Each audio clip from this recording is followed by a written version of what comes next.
Podcast Seja Fora do Normal, mais um episódio. Nosso episódio hoje traz muita cultura, muita arte, muita poesia, muita felicidade, muita luta, muita vontade de fazer coisas especiais. E eu te convido a assistir aí até o final. Eu acho que vai ter assim, muito assunto para a gente conversar. E é claro, com ideias, com diversão, com coisas fora do normal.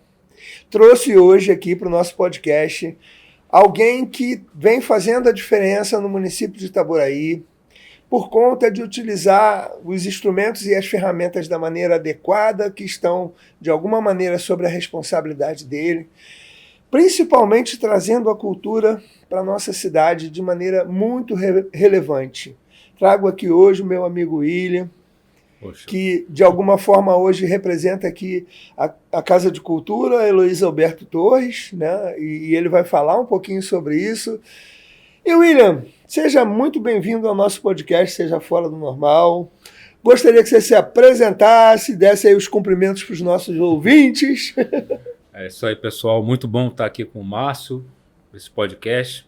Eu me sinto representado pelo Seja Fora do Normal, que é meio uma trajetória de vida também. E eu sou jornalista, escritor, e há quase 6 anos estou trabalhando na Casa de Cultura Heloísa Alberto Torres, desde 2021, sob a gestão do Alan Mota, subsecretário de Cultura, que liberou para estar aqui hoje nessa conversa. Eu agradeço ao Alan. Alan, pode deixar que a gente vai falar bastante sobre a Casa de Cultura. Exatamente. Ok? Sobre a Secretaria de Cultura.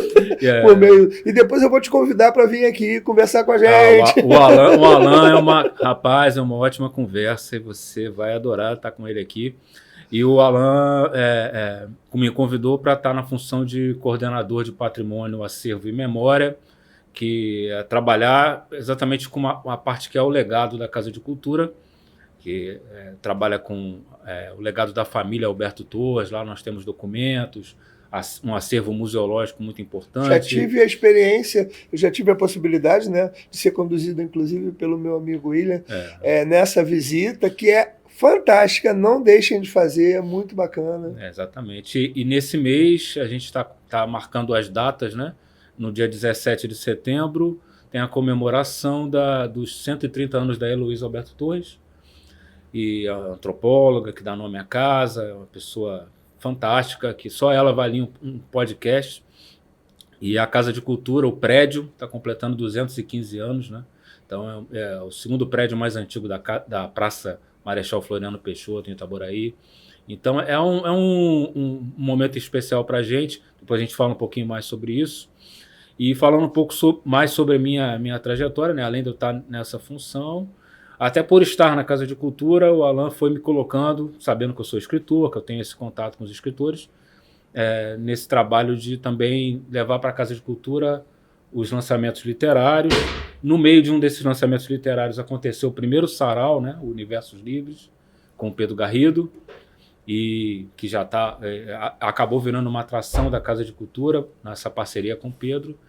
E eu participo sempre, faço parte da produção ali do sarau, no último sábado de cada mês. Então, acabou juntando um pouco com essa minha vocação já na área da literatura, né? E aliás, falando da vocação da literatura, preciso dizer isso. Por uma feliz coincidência, estamos gravando o podcast no dia 12 de setembro, né? E o dia 12 de setembro, o meu site está completando 19 anos no ar. Que legal, William, que bacana. Eu sou da época que a internet era mato, né? Eu sou da internet a lenha. Internet a lenha ainda. Lenha. Não, era internet de escada, na verdade. Eu também sou dessa brincadeira aí. Então, na verdade, eu sou talvez de antes da internet, né? Porque eu acho que você também, acho que a gente é contemporâneo. Com certeza. Nós usamos os BBS, né? Acho que a galera nem sabe que de acho é isso. Depois o MSN e outras coisas mais. Com certeza. Até chegar à internet. Se eu for contar os computadores que eu já usei assim, as pessoas vão dizer, bota o cara no museu junto com os computadores. Né? Estamos aí meio no mundo dos dinossauros, né? Dessa coisa da internet, da informática. Mas bacana, conta aí o endereço desse site que está fazendo tanto tempo de vida. Pois é www.williammendonca, né? Mendonça sem cedilha.com.br. E lá tem um pouquinho da minha produção, né? Tanto poesia, teatro, tem livros para download gratuito lá também, tem a parte mais jornalística, com perfis biográficos, que eu gosto muito de escrever, contos, crônicas, artigos, enfim. É meio que um acervo, né? São coisas que eu vou postando ali, mas que é para que as pessoas tenham acesso, entendam mais ou menos qual é a minha. Vou te contar uma coisa a partir disso, né? E assim, teve um determinado momento que você falou sobre esse site num dos grupos que a gente participa. Sim, aliás, vou contar, né? O meu contato com o William, principalmente porque ele muito gentilmente me recebeu para apresentar meu livro e participar dos saraus lá na Casa de Cultura. Primeiro eu fiz contato com o Alain, aí o Alain me passou para o William, que me passou para o Pedro Garrido. E aí eu fui participar do meu primeiro sarau, eu nunca tinha participado. E por coincidência, nesse primeiro sarau tinha o lançamento de um livro. Foi. Eu estava buscando lançar o Seja Fora do Normal aqui em Itaboraí e a busca de um espaço. Nesse dia tinha o lançamento de um livro que a pessoa não foi no dia. E eu estava lá com os meus livros. Preparado. Eu estava lá pronto para a sorte, né? Como diz o outro, né? A sorte acontece para quem está pronto para ela. E estava lá com o meu banner, outdoor. Tudo, né? Você tava tudo pronto, arrumadinho, né? E aí eu ofereci e prontamente o Pedro ficou feliz, o William ficou feliz e me deu a oportunidade de fazer um lançamento relâmpago. Foi um lançamento fora do normal. Fora do normal, bem fora do normal. Funcionou bonitinho, muito legal. E aí, eu estou contando isso porque aí depois a gente foi fazendo parte de grupos juntos, fazendo outras coisas, participando de sarau virtual fora do Brasil, né? Outras coisas bem bacanas. Aliás, tem um aí na Bolívia, né? Dia 14, domingo, às 10 horas, se não me engano. Não, é 3h15 da tarde. 3h15 da tarde. Estou fazendo confusão danada. Vai entrar no horário errado. Mas tá bom, não, vou entrar na hora certa. Fica tranquilo. De vez em quando a gente faz isso. Então, aí o William postou lá num desses grupos que ele ia dar uma pausa no site. Graças a Deus foi uma pausa, foi bem rápido. Mas aí ele contou que esse site, né, que os textos dele continuavam no Recanto das Letras. E eu me permito falar sobre isso aqui porque eu acho o Recanto das Letras um recurso extraordinário para quem é professor, para quem é autor, para quem é jornalista. E aí eu acabei sendo apresentado ao Recanto das Letras, na mesma hora fiz meu cadastro. Né? Fiz meu cadastro e aí eu vi que tinha a possibilidade de fazer o site. Eu também tenho o meu site de poesias, basicamente textos e poesias, e tem também alguns e-books gratuitos. Né? Eu fiz o serbela.com.br, Serbela com C e 2 L's, partindo do Recanto das Letras. E eu estou falando desse site, né? Que na verdade é um site.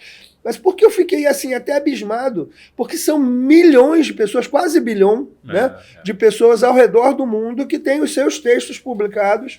E o Recanto das Letras, a plataforma, por exemplo, você publicar no Recanto das Letras é gratuito. É gratuito. Você, apenas se você quiser formar o seu próprio site, exatamente. Você publica no site e no Recanto das Letras, aí você paga um valor, mas tem uns templates, é fácil de fazer. Aí eu fiquei assíduo, bem intuitivo, né? Do seu, ou seja, eu toda hora visito o seu site, né, porque assim, seus textos são muito inspiradores, e comecei a fazer também. E assim, eu não tinha nem ideia de, sabe, eu fui ser apresentado ao mundo de poesia no sarau, né? Aqui em Itaboraí, na Casa Heloísa Berto Torres. As poesias que eu tinha feito na minha vida era para minha esposa, ela está até aqui, perto do estúdio, aqui com a gente. E eu nunca tinha feito nada além disso, né? De escrever carta e tal, a não ser o livro, né? Mas o livro é um assunto que tem a ver com o meu plano de vida, com o meu trabalho, com as coisas que eu desenvolvi ao longo do tempo, com as minhas histórias. É um livro, né, mais assim, para ajudar pessoas a sair das situações de não criatividade ou de não felicidade. Então, eu trago um pouco da minha experiência, depois até vou te pedir para contar alguma coisa. Mas poesia... E aí, cara, tô lá já com 105 textos escritos lá, né? Virou uma cachaça, eu tenho vontade de escrever o tempo todo. E isso é muito bacana. E assim, os textos do William, visitem lá, williammendonca.com.br. Hoje não precisa mais www. Eu sempre falo. A gente fala para poder. Jurássico, você é Jurássico, né? Então tá bom, tá valendo. E é um recurso legal, e uma coisa que eu percebi, eu venho dando aula no curso universitário de pedagogia de algumas universidades e eu uso o Recanto das Letras por conta dos gêneros textuais. Né? Em língua portuguesa, a gente precisa tratar dos gêneros e ali abre espaço para uma diversidade de gêneros que às vezes até a gente desconhece. Né? Não sei se você já teve a oportunidade disso acontecer com você, mas o meu site está há muito tempo no ar. Então, de vez em quando, eu recebo aquela mensagem no professor: eu queria utilizar seu texto na sala de aula, posso? E tal, eu vou lá, obviamente, fica à vontade. Já aconteceu também, muito legal. Que os professores, sempre que um me aborda ali, é óbvio que está autorizado, porque é uma honra, na verdade, né? Você pensar que um texto seu vai ser utilizado numa dinâmica em sala de aula, é muito, muito interessante. Tem um, por exemplo, que tem bastante esse processo, que se chama Fair Play no Esporte e na vida, que fala um pouco sobre essa questão do fair play, né? Não, porque foi um episódio daquele jogador Kleber, gladiador, né? Ex-jogador hoje, né? Na época ele fez algumas das coisas que ele costumava fazer no campo, né? Tipo, seguiu uma jogada mesmo com um jogador que estava machucado, fez um gol e tal. Um pouco desleal, digamos assim. Desleal, e aí eu parti desse episódio para falar sobre a talvez importância... até inconscientemente, a gente não conhece a pessoa e tal, mas falar um pouco sobre a importância do fair play na vida, né? De você ser justo, de você jogar, não procurar a vitória a qualquer preço, né? A vitória é só um dos resultados possíveis e nem sempre quando você perde você está derrotado. Você me fez lembrar de um outro jogador, desculpa, né? Acho que talvez não tenha nada a ver, o Rodrigo Caio, que justamente foi condenado pela torcida por usar o fair play. E foi posterior a esse episódio que eu escrevi, mas de vez em quando algum professor pede: posso usar esse texto? Pode. É sinal que ainda é um tema interessante, né? Tem outro que se chama A Verdade Relativa, que eu conto um pouco da minha experiência, aproveitar para contar um pouquinho mais do que eu fiz, né? Minha experiência como ator, né? Porque eu sempre brinco que eu tive 2 papéis maravilhosos na minha carreira artística, né? Eu tenho fotos, criança, né? Num evento de Páscoa no colégio, em que eu representei a morte. Eu estava com um capuz preto, no final eu tirava, né? Eu tinha aquele cabelinho douradinho, assim, a morte virou um anjinho e tal, isso aqui. Enfim, era essa a ideia. Péssimo, né? Para a criança já começa assim, né? Caramba. Mas aí, no meu período que eu atuei mais, trabalhei mais em teatro, foi virada dos anos 90 para os anos 2000, eu participei de uma montagem do Alto da Paixão de Cristo, dirigido pelo meu saudoso amigo Zeca Palácio, aqui em Itaboraí. E eu fui levado eu era assistente de direção, acabei assumindo o papel porque o ator desistiu, e o papel era o de Pôncio Pilatos, né? Então eu tive a responsabilidade de lavar as mãos, condenar Jesus, aquela coisa toda que é um peso, Você tá um peso simbólico. Eu nem sei muito bem como foi, mas eu já me arrepiei. E é um peso simbólico muito, muito grande, né? E eu sempre penso em Pôncio Pilatos, não pelo aspecto da condenação de Jesus, da forma como tudo procedeu, mas o Pôncio Pilatos pela forma dele ter ficado tão perto da verdade, né? Que em dado momento ele pergunta, né? E Jesus diz: eu sou a verdade, a luz, a vida e tal. Ele diz: mas o que é verdade? Né? O que é a verdade? É a pergunta. Ele está cético diante da verdade, né? E aquela, para nós que somos cristãos, no meu caso, é uma verdade absoluta. Jesus era a verdade, né? Né? Existe, permanece. Mas para Pôncio Pilatos, não. Porque a verdade para ele, mesmo a absoluta, era relativa.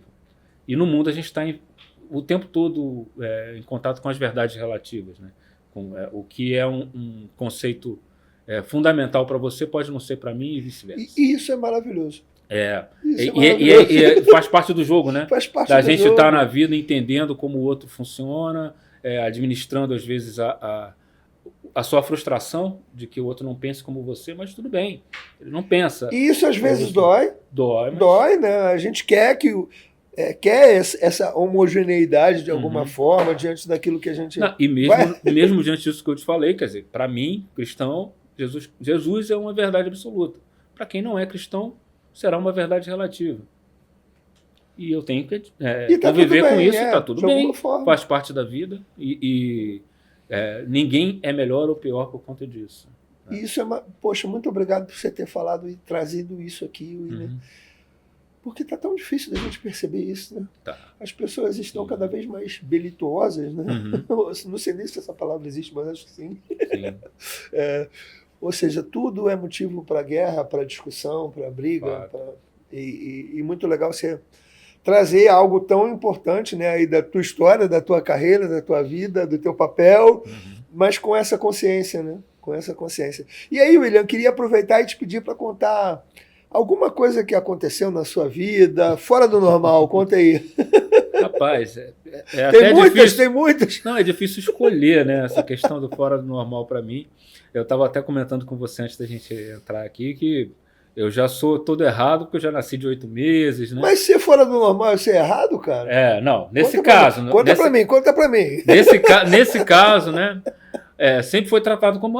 você é assim, tratado como, né? É tratado como errado. Mas, no fim das contas, eu tenho uma trajetória que é basicamente fora do normal, na verdade, né? Eu entrei na imprensa, jornalista. Falando como jornalista, fora do script, né? Fora do release. Fora do release, muitas vezes. Até é difícil de vender a figura, né? Sabe aquela história do release? Vou contar tudo que eu fiz e tentar criar um processo. Não, é difícil.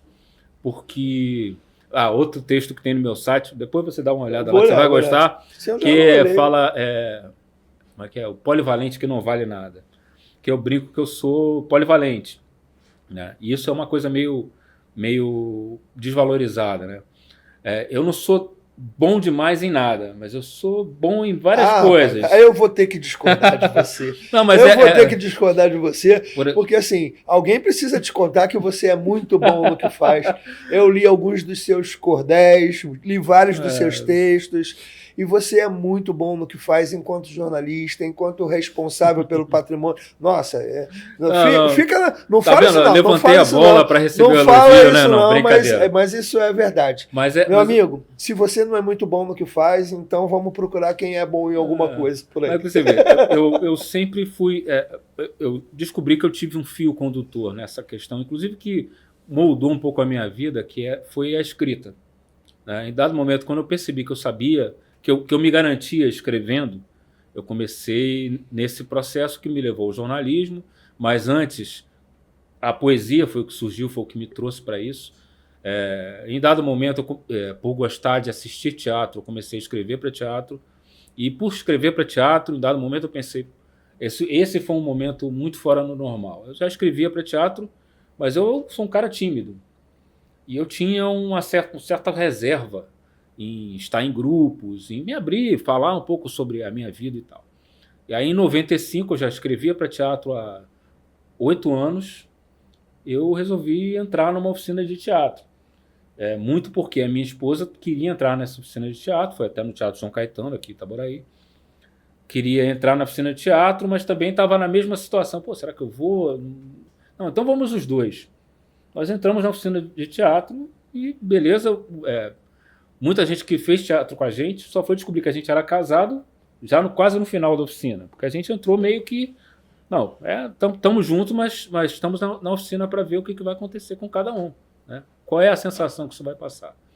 E, para mim, foi uma libertação. Então, foi um momento em que eu percebi que muitas das escolhas que eu tinha feito até ali poderiam ter sido diferentes se eu já tivesse feito teatro antes. Então eu recomendo. Que interessante isso. Se você tem esse é travado para falar, tem dificuldade às vezes para fazer um trabalho numa escolar em que você tem que apresentar, uma palestra na faculdade, cara, corre atrás de uma oficina de teatro, vai te fazer muita diferença. Eu passei a atuar, eu já tocava violão, me apresentava como músico no palco, mas o músico com o violão na frente, ele tem um anteparo. Né? Ele não faz quase nada bem, né? Mas tá valendo, tá valendo. Não, mas o músico tem um anteparo. Eu estou com o violão ali, o violão é meu escudo. Né? Então eu posso até errar no violão, que ele me protege. Essa é a sensação que passa para o músico. Entendi. A menos que seja um cara maravilhoso, que ele está tão relaxado com aquele violão ali, com aquele instrumento, que ele não vai nem ligar. Não era o meu caso. Eu era um músico esforçado. Mas aí, entrando para o teatro, eu acabei sendo aquele cara que percebeu que, poxa, eu podia ter feito a minha faculdade, a faculdade de História que eu queria, porque eu poderia ter sido um bom professor.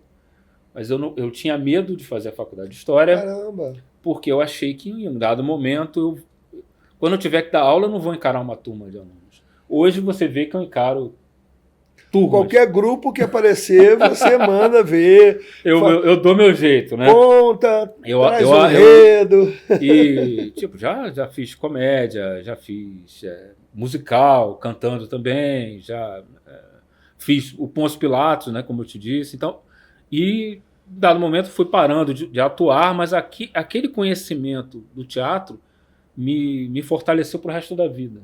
Né? E foi uma decisão absolutamente fora do normal. Meu e da Virgínia, minha amada, beijo Virgínia, que nós tivemos esse insight, assim, pô, vamos fazer, sabe? E tenho certeza que para ela também foi muito diferente. Virgínia tinha dificuldade, às vezes, de falar, fala muito, mas de falar em público também não era tão comum. Hoje ela está dando palestra, ela coordena grupos, atividades e tal, que são coisas que a gente... Talvez, antes disso, a gente não tivesse coragem. Muito bacana você ter contado isso. E aí eu vou, trazer o papo agora um pouquinho mais para a nossa cidade, rapidamente, para a Casa de Cultura, né? Por conta disso que você contou também. E aí a primeira questão, não sei se você tem alguma notícia a respeito, e o nosso teatro, João Caetano, ele volta... Ele volta. Você acha que volta? Que volta demora muito para ele voltar? Eu vou até te dar um contexto. Eu estava na imprensa, trabalhando no jornal já extinto, Diário do Leste, em 2013, quando o teatro foi fechado. Né? E então o teatro já tem 12 anos fechado. É uma pena para a cidade, óbvio, né? E houve tentativas de que essa obra ocorresse, mas na atual gestão, o prefeito Marcelo Delaroli está tocando essa obra e há realmente a previsão de que esse teatro abra em prazo breve, 2026. Ontem, por exemplo, estavam lá os tijolos de laje na frente do teatro, chegaram para que provavelmente fazer essa parte da obra. Aquele teatro tem uma história maravilhosa. Foi ali que houve a estreia de João Caetano, um personagem fundamental na história do teatro brasileiro.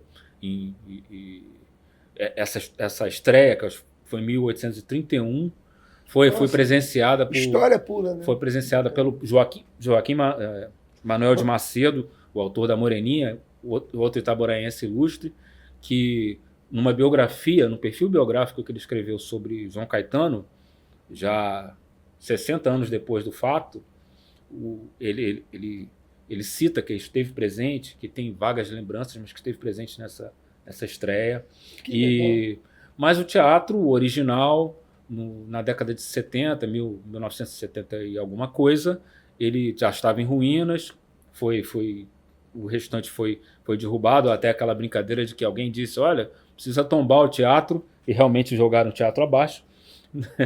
Mas, enfim, depois ele foi reconstruído, mas ele nunca foi terminado. Entendo. Ele funcionou em vários momentos. Eu atuei lá, fiz oficina de teatro lá, mas ele sempre era precário, né? E a ideia agora do prefeito Marcelo Delaroli realmente é dar àquele teatro um complemento. Ele está pronto para o uso completamente, e isso para a classe artística vai ser um ganho muito grande. Então, eu acredito, eu tenho essa convicção até, de que a espera vai ter valido a pena, porque a gente vai ter um teatro do tamanho que Itaboraí precisa no momento, merece. Eu de verdade vou te contar que eu me emociono quando eu escuto isso. Teve até num dos saraus, teve um teatrinho representando essa história, e foi muito bacana, eu me emocionei também, porque na verdade, eu não sou nascido em Itaboraí, eu e minha esposa, nós adotamos Itaboraí. Eu também não. A gente veio para cá, né, a gente já curtia um sítio de um primo que fazia festas, eventos, de vez em quando a gente vinha, e teve a oportunidade e a gente comprou um sítio, né, aqui na cidade, e viemos em definitivo para cá no ano 2000. Né? O sítio foi em 97, nós viemos no ano 2000, estamos aí esses 25 anos em Itaboraí, mas curti muito o teatro. Minhas filhas, né, cresceram ali, elas fizeram curso de teatro, elas fizeram peça, uma das minhas filhas fez uma peça no teatro, várias outras atividades também aconteceram. Eu participei de vários eventos musicais, eventos com pessoas, né, importantes em suas áreas, e eventos de teatro, foram vários que a gente assistiu ali. E realmente é inacreditável que um espaço tão importante culturalmente falando, historicamente falando, né, esteja sem funcionar. E essa notícia que você me deu, que ele está pronto, e que ir além agora para inaugurar, ela me deixa muito encantado, realmente. Na verdade, ele não está pronto, ele está em processo. Né? Ele está sendo feito, está sendo, como eu diria... Ele ainda está na fase de obras, mas que a ideia é que ele tenha a melhor estrutura. Por exemplo, a gente lembra até algumas cadeiras que a gente usa hoje na Casa de Cultura, aquelas cadeiras azuis, uma parte delas era do teatro, né? Porque quando o teatro foi fechado, boa parte do material foi espalhado, né? Ar-condicionados foram parar... isso sem querer criticar outras gestões, mas já citando, né? Por exemplo... em dado momento o pessoal entrou para assumir a Casa de Cultura, e lá estavam os ar-condicionados do teatro, tomando aquele salão onde a gente faz as exposições. Entendi. Não foi nessa gestão, foi anterior. Mas enfim, isso são coisas... quer dizer, você fecha um espaço, além de tudo você inviabiliza um outro espaço, porque você coloca ali coisas daquele e tal. Enfim, isso tudo resolvido, posto à parte. E o prefeito, desde o início, o prefeito Marcelo Della Rosa, desde o início do mandato, 2021, o teatro já estava na mira, né? Ele já começou os procedimentos para isso, mas havia um imbróglio jurídico que eu não conheço plenamente, mas que resolvido foi. E ele tem um incentivo muito grande, que a gente vê em todos os eventos que a gente tem na Casa de Cultura, e que ela está presente, ela fala. A mãe do prefeito, a dona Ieda, sempre cita o teatro, que uma cidade como Itaboraí não pode ter o seu teatro sem funcionar, que ela pedir a Deus para ajudar o prefeito e tal nessa missão. Então, tenho certeza que isso vai rolar, e não vai demorar muito, não. E a gente ainda vai poder desfrutar bastante desse teatro, e espero que ele fique em condições de durar para muito tempo. Né? Você falou uma outra coisa aí para mim que é importante, que é justamente essa. Você fez um convite. Quem puder, participe de um curso, né, de teatro. Ah, sim. Lá nós temos. E assim, né, aí eu quero agora te chamar para contar da Casa de Cultura Luiz Alberto Torres. Claro, o que você quiser, fique à vontade. E trazendo que também é um espaço que eu, aqui em Itaboraí, antes, né, delas ter também sido inviabilizada num dado momento, participei de coisas incríveis, como trazer músicos, né, tradicionais, se não me engano, falhou o nome dele aqui, mas um mineiro aí e outros. Ah, sim, lá teve Loborges, Beto Guedes, tiveram... Beto Guedes, não. Loborges, Flávio Venturini. Flávio Venturini, eu estive lá e foi muito bacana. Muita gente tocou legal ali, né? Mas deixa eu passar mais ou menos essa ideia, né? Como eu disse, a casa está fazendo um aniversário, né? Hoje a gente está abrindo lá uma exposição em que a gente traz um pouco dessa história, conta um pouco ali no primeiro piso, a história da casa. Em dado momento, em dado espaço ali, na sala do artista local, a gente está com livros que pertenciam a Heloísa Alberto Torres, a Maria e a Alberto Torres e ao pai delas, Alberto Torres, que receber com dedicatórias. Então temos lá a dedicatória de Darcy Ribeiro para Heloísa. Que legal. Né? Então, para quem tiver essa curiosidade, são livros que ficam na biblioteca, no segundo piso, e que a gente, até durante a visita guiada, faz. A gente não pode tocar nesses livros e tal. Né? Então são livros que estão ali em exposição nas galerias, para que as pessoas possam ver. E tem uma série de fotos contando um pouco da história da Heloísa e da Maria Alberto Torres, que moraram na casa, que fizeram a reforma, que doaram essa casa para o IFAM, né, para que hoje ela funcione como um centro cultural. E no salão, várias fotos e imagens de várias épocas da Casa de Cultura, que conta um pouco essa história da casa. Mas a casa ela é um ente vivo, né? Ela está ali atuando desde a final da década de 80, início de 90, como um centro cultural, mesmo que com alguns momentos em que ela esteve ocupada por coisas que não deveria. Mas, enfim... Tem muita coisa para acontecer. Muita coisa acontecendo. Mês nesse mês a gente tem uma edição do Sarau Universos Livres, no dia 27. A gente está iniciando, está em atividade com as oficinas de capoeira, de teatro. Opa, olha aí, era isso que eu queria As ouvir. inscrições das oficinas de teatro já se encerraram, mas como houve uma procura muito grande, a gente tinha em torno de 100 alunos na lista de espera, foi aberto mais 3 turmas. Então, hoje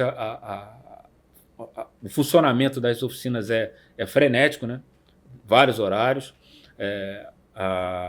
Temos também oficina de arte em barro. É muito caro para participar de uma oficina como essa? Não é caro, não, é de graça. Pois é. A provocação foi essa. A alegria é essa, né? Quer dizer, na verdade, todas essas oficinas, capoeira, teatro, arte em barro, temos oficinas literárias, né? A gente teve oficina muito importante com o mestre Zé Salvador, oficina de cordel, que infelizmente não vai continuar, mas nessa semana a gente está abrindo inscrições para uma oficina de escrita criativa com o Alberto Javis, que é outro companheiro nosso ali do Sarau, né? Participa com frequência do Sarau. E, enfim, estamos aí. Há a possibilidade desse mês, ainda temos uma edição da nossa Seresta, né? A Seresta Amigos para Sempre, que mensalmente leva lá um público diferenciado, né? Porque traz um repertório mais antigo, assim, anos 50, clássicos da música brasileira. E ali muita gente ali da terceira idade, né? Os idosos comparecem, mas vão com as famílias. É bem interessante para a gente ver que há demanda para vários tipos de evento, e tudo que acontece na Casa de Cultura é gratuito. Isso aí, William, obrigado. E não posso deixar, como você falou, quem quiser passar lá pode fazer uma visita guiada. Sempre temos um guia em condições de explicar a história da casa para você encontrar ali um pouco desses anos, né, de história envolvidos naquele espaço, que é um espaço central para a cultura, não só de Itaboraí, mas toda a região. Eu vou te contar aqui, eu já percebi que se deixar a gente fica aqui umas 3 horas conversando. É verdade. Mas a gente precisa caminhar um pouquinho mais. Não, mas a gente bate o papo depois. A gente bate o papo depois, eu acho que faltam outras... A resenha é melhor que o podcast. Não vão faltar oportunidades, eu acho que a gente pode ter outros momentos, viu? Uhum. De presença. Quem sabe, de repente, a gente faz um outro momento em que, além de você, tenha outro convidado, que a gente faça um papo, né? A gente tem aqui a condição no estúdio de fazer isso. Ou até levar o nosso estúdio de podcast aqui, o Ítalo é responsável por ele também vai ao local. Ou seja, a gente tem equipamento, né, de imagem, equipamento de áudio, de qualidade, para, por exemplo, fazer uma atividade lá na Casa de Cultura, né, e aí, de repente, fazer um debate, uma roda de conversa, né? ou com mais uma pessoa, então tudo isso é possível. Bom, queria puxar um pouquinho a brasa para a sardinha do Seja Fora do Normal, do podcast e do livro, porque eu sei que você foi um leitor que me contou, né, alegria ao ler o Seja Fora do Normal, e eu queria que você dividisse isso um pouquinho com o público, se possível. Pois é uma coisa que a gente meio que acha que nunca vai ser surpreendido por nada que lê, né? Há muitos anos lendo de tudo e escrevendo, né? Porque eu brinco que eu escrevo até bula de remédio, porque escrever é minha profissão. Recentemente eu escrevi receita, né? Receita para comida, né? Caramba! Então, até isso já passou na minha mão. A bula de remédio ainda não, mas estou aberto a negociações. Se pagarem bem, se pagarem bem, estou nessa. Mas e a gente acha assim, poxa, esses livros que a gente considera assim, meio que motivacionais, autoajuda, isso não vai me surpreender. Mas o título já recomendava. Fora do Normal, bom, esse aqui tem chance de me surpreender. E me surpreendeu muito, me trouxe muitos insights, assim, coisas que até... tipo, poder falar sobre isso hoje com você aqui foi muito por conta até do próprio livro, né?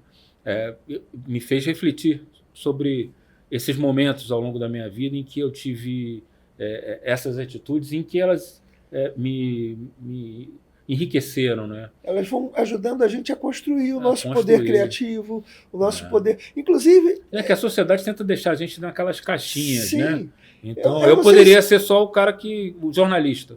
Não, mas eu sou jornalista, músico, sei lá, ator, escritor de teatro, poeta. Eu demorei muito tempo para poder me dizer escritora, eu me chamava de jornalista. Mas eu descobri, não, eu escrevo para qualquer coisa, eu escrevo para jornal. Então eu sou escritor. Eu me assumi escritor já tem 5 anos, talvez. Assim. Até ali eu era o jornalista que escrevia algumas outras coisas. Entendeu? E tudo isso meio que dialoga com a mensagem que você traz no livro, né? Que, na verdade, você não traz um pacote fechado. Nenhuma receita você de bolo. Provoca. No seu livro, você provoca as pessoas a pensarem, a exatamente saírem dessas caixinhas que a sociedade, que a vida vai colocando a gente, né? Ou mesmo se você quiser ficar na caixinha. Se você quiser ficar na caixinha, ou se você quiser usar as caixinhas. De repente você está na caixinha, você se entende bem naquela ali. Não estou confortável aqui, para mim tá bom. Use de forma diferente, de forma que te faça bem. Mas são provocações. Eu não sei se você percebeu, esse livro ele tem uma grande intenção por trás dele. E a intenção, de verdade, ela é bem... assim, eu acho que vai além, né? Presunçosa, o termo não estava vindo na cabeça, eu fiquei enrolando aqui. Ela é bem presunçosa, porque a grande intenção desse livro é fazer com que quem leia encontre caminhos por ele mesmo para ser mais feliz. Essa é a grande intenção. Sim, sim. E eu fico muito feliz quando eu escuto, por exemplo, o Pedro veio aqui e comentou, né, que o livro ajudou muito ele, inclusive nos projetos que ele está fazendo na faculdade, de pós e tal, de mestrado, nas situações que ele está vivendo. Aí teve um outro colega aqui, meu amigo Eduardo, que ele contou que ele voltou a compor depois do livro. Poxa.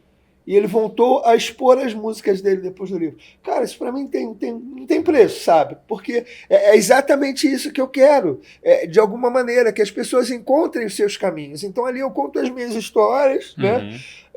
Ali do meu jeito, o que deu certo, o que não deu certo, algumas histórias de clientes que passaram por mim. E entrego ferramentas, né? Algumas ferramentas e tal, mas... nenhuma receita de bolo. A ferramenta já existe, ou a gente criou alguma coisa, mas aí você usa se você achar que aquilo cabe para você. Se você achar que não... Você deixa isso bem claro, né? Tipo, nem tudo que funciona para você, que funcionou para você, vai funcionar para o outro. Até porque somos diferentes, diversos, né? É isso. Mas cada provocaçãozinha daquela ali, ou cada história, abre uma chance de você pensar, né? E pensar faz muito bem, né? Pensar é o que faz a gente estar vivo.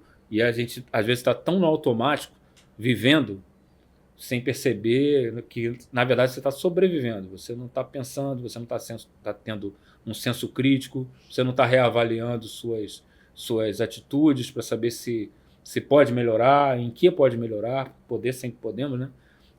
Se o caminho que você está seguindo está certo ou está só na inércia. E essas coisas você só vai tomando consciência quando alguma coisa te faz pensar, te provoca, né? E esse livro, para mim também, foi... Por exemplo, a partir dali eu parei e pensei, poxa, eu tenho que pegar as minhas coisas também e meio que deixar aquilo... como é que eu vou dizer? Os livros, né? Márcio, se eu te contar, eu devo ter uns 30 livros escritos. Caramba! E eu tenho publicado um poema em um livro que eu participei de um concurso, ganhei, e um poema no nossa coletânea. 2 agora na coletânea do Sarau Universo Livros. Vamos cuidar de publicar então, esses livros. Eu parei, cara, eu estou deixando isso muito em segundo plano porque por muitos anos eu achei que eu não era um escritor. Eu tenho 80 músicas, 90 músicas. Tenho 2 trilhas sonoras de teatro. Inclusive, sou autor do primeiro alto de São João Batista, do Padroeiro de Itaboraí, encenado várias vezes, com trilha sonora e tal. E eu percebi que isso é algo que eu estou deixando meio que no passado. Mas não é meu passado, isso é a minha essência. Fazer isso é minha essência. É isso, obrigado por você ter contado isso aqui, me emociona mais um meio que me religou na minha essência. Eu parei, cara, eu perdi um pouco disso, deixa eu voltar nele. E assim, ó, a minha história fora do normal, ela me faz assim, eu entrei nesse mundo meio que de cabeça. Eu também já estou com algumas coisas escritas depois do Seja Fora do Normal. Queremos mais. No período de 6 meses já tem livro infantil, já tem livro juvenil, já tem um monte de coisa acontecendo. Já fiz um outro lançamento da Joaninha Lila e a Cidade Sem Sonhos. Sim, lá na Casa de Cultura. Foi muito bem representado. Muito bem representado. Eu estava em São Francisco de Itabapoana e a minha netinha e a minha filha representaram lá. Né? Então, isso é muito bacana. E essa história que você contou aqui, né? E eu aí acabei entrando nesse mundo aí da edição, transformei a minha empresa, a EMEC, Educação Empreendedora, também em editora. Uhum. E assim, eu estou muito disposto a ajudar pessoas que não estão conseguindo publicar os seus livros. Sim. Então, eu quero me colocar à tua disposição para a gente terminar de transformar essa sua organização, esse seu desejo, esse seu sonho aí, né, em realidade. E assim, né, a gente está chegando ao fim, eu vou ter que dar uma pequena corrida aqui. Tinha a pergunta do qual o seu melhor erro, William? Mas que você já respondeu quando você falou lá da coisa fora do normal, de alguma forma. Não, mas ser fora do mas agora eu vou te pegar no contraponto. Ser fora do normal não é ser errado, foi o que você me falou, mas... Pois é. Mas às vezes tem um erro, né, que a gente acha que ia cometer, ou que cometeu, e que aquele erro foi tão importante pra gente, como você falou. Você foi fazer uma coisa que era diferente e, de repente, aquilo foi muito significativo para você. Né? Então, mas se você quiser contar algum, mais rapidinho, tá bom. Contar. Meus erros são muitos. Se eu for encontrar um melhor aqui, eu vou deixar um injustiçado.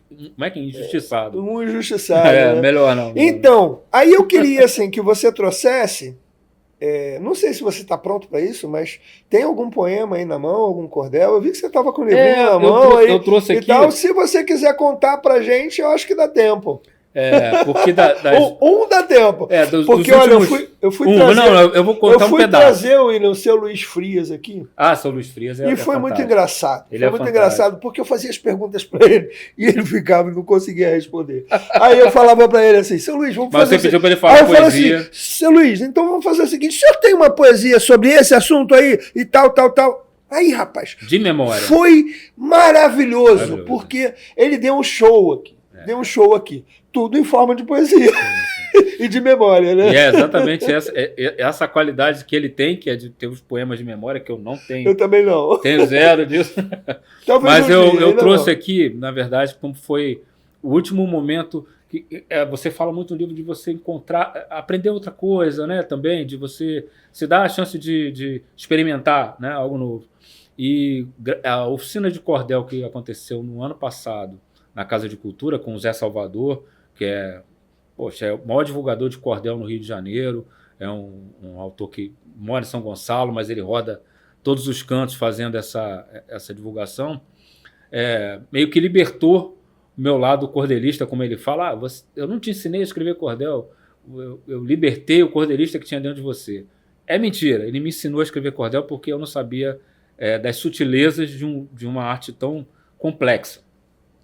Mas eu já tenho 10 cordéis que em breve chegarão a formato de livreto como esse aqui, e tenho outros textos em produção.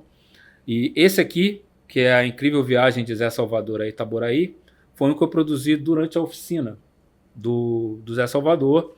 E eu vou só ler um trechinho, porque esse cordel leva 5 minutos, gente, quando a gente lê.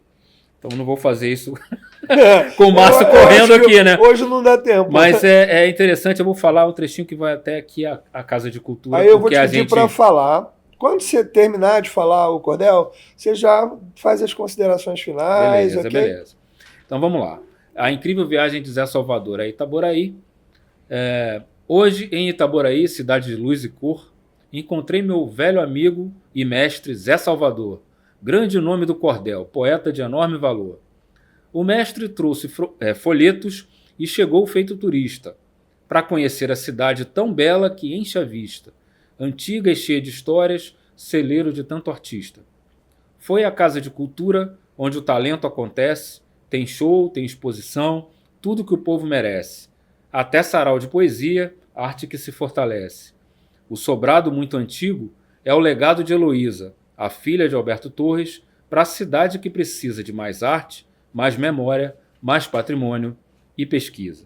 Essa aqui é a primeira página do cordel, né? E esse cordel e esse aqui também, o Cordel em Ação, ocupando seu espaço, foram publicados pela Casa de Cultura para distribuição gratuita como parte do encerramento.